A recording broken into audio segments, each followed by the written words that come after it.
Rugpjūčio 15 dieną Punsko mokyklos sporto aikštelėje vyko krepšinio turnyras, kuriame dalyvavo 2 amžiaus grupės – iki 15 metų ir nuo 15 iki 18 metų. Apie renginį pasakoja Punsko mokyklos sporto mokytojas Arūnas Bliūdžius. Organizuojam eilinį žolinių turnyrą krepšinio.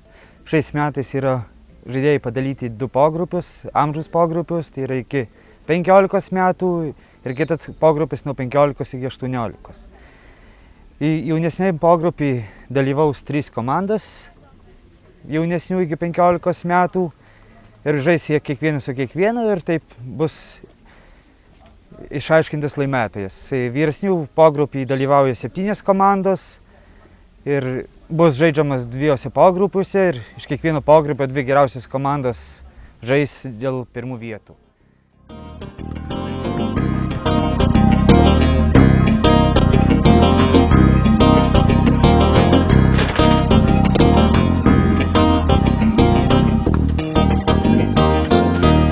Pusė yra punskiečių, Punsko krašto, pusė iš Lietuvos atvykę žaidėjai. Tai dauguma turbūt mūsų apylinkių, Kalvarijos miesto, Marijampolės miesto vaikinai, kurie žaidžia kiekvieną sezoną už sportinės mokyklas arba už savo mokyklas reprezentuoja savo miestelius.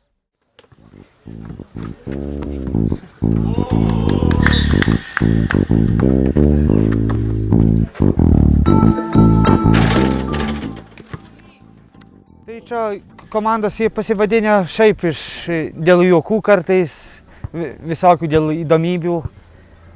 O taip matyti, kad jaunimas iš Lietuvos yra tikrai stiprus, gana aukšti vaikinai ir tikrai bus Punsko jaunimui nelengva su jais kovoti.